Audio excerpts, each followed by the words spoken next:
5 kalam Tuhan ini jika anda pegang, anda tenang.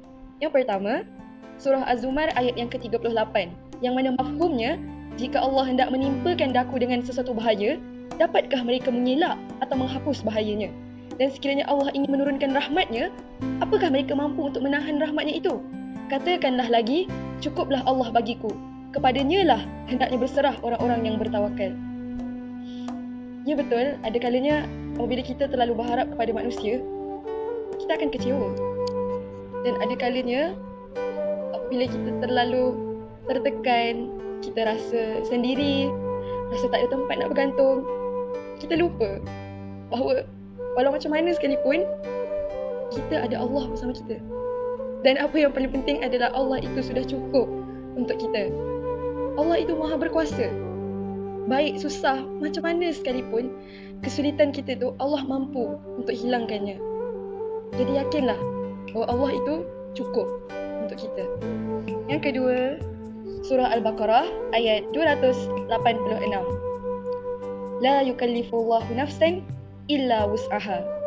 Yang mana mafhumnya, Allah tidak membebankan seseorang melainkan sesuai dengan kemampuannya. Jadi, apabila kita rasa terbeban, rasa ditimpa dengan segala bentuk kesusahan, kita ingat balik ayat ini. Bila Allah uji kita itu, Allah tahu bahawa kita mampu atasinya. Ianya bukan lagi suatu kesulitan, tapi ianya adalah satu cabaran. Dan apabila kita kata ianya sebagai cabaran, cabaran adalah sesuatu yang mampu untuk kita atasi. Yang ketiga, surah Ar-Ra'd ayat yang ke-28, yang mana mafhumnya, iaitu orang-orang yang beriman dan hati mereka menjadi tenteram dengan mengingati Allah. Ingatlah, hanya dengan mengingati Allah, hati akan menjadi tenang. Lihat di situ, 2 kali ayat itu menegaskan betapa untuk kita menjadi tenang itu, caranya satu, ingat pada Allah. Dan bagaimana untuk kita mengingati Allah? Banyak cara, banyak. Melalui zikir, melalui ibadah, melalui sedekah. Segala-gala kebaikan yang kita lakukan mampu mengingatkan kita kepada Allah. Jadi mudah bukan untuk kita menjadi tenang. Rahsia ini telah dikongsikan oleh Allah dalam Al-Quran sejak dulu lagi.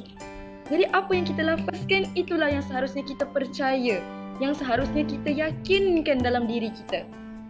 Kerana apabila kita percaya dengan apa yang kita lafazkan, apa yang kita zikirkan itu, maka mustahil untuk kita jadi tidak tenang. Kerana kita tahu bahawa di setiap kesusahan itu Allah mampu menolong kita. Bahawa di setiap kesulitan itu Allah mampu melindungi kita. Bahawa Allah sudah cukup untuk kita. Yang keempat, surah Asy-Syarh ayat yang ke-5 dan yang ke-6. Yang mana mafhumnya, kerana sesungguhnya di setiap kesulitan itu ada kesenangan. Sesungguhnya setiap kesulitan itu ada kesenangan. Ayat ini juga merupakan suatu reassurance untuk kita bahawa di balik setiap ujian itu pasti akan ada kemudahannya, pasti ada jalan keluarnya. Di setiap masalah itu ada solusinya. Maka berpeganglah pada janji Allah.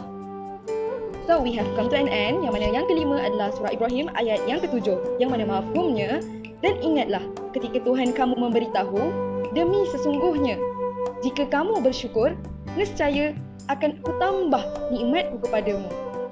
Baik nikmat yang kecil ataupun yang besar, bersyukurlah. Di setiap hembusan nafas yang kita hembuskan, bersyukurlah. Di setiap individu yang Allah kurniakan dalam hidup kita, bersyukurlah atas kehadiran mereka. Kerana apa? Kerana apabila kita bersyukur, Allah itu maha pemurah, pasti akan ditambah nikmat kita lagi dan lagi. Maka kita juga harus yakin, mungkin apabila kita melihat orang lain lebih banyak nikmatnya daripada kita, di situ kita sedang diuji. Apakah kita bersyukur dengan apa yang kita ada? Itulah 5 kalam Tuhan yang jika anda pegang, anda tenang. Justru, jadikan Ramadan kali ini sebagai madrasah untuk kita melatih rasa syukur, tawakal dan redha. Semoga perkongsian ini mendatangkan manfaat. Sekian daripada saya. Assalamualaikum warahmatullahi taala wabarakatuh.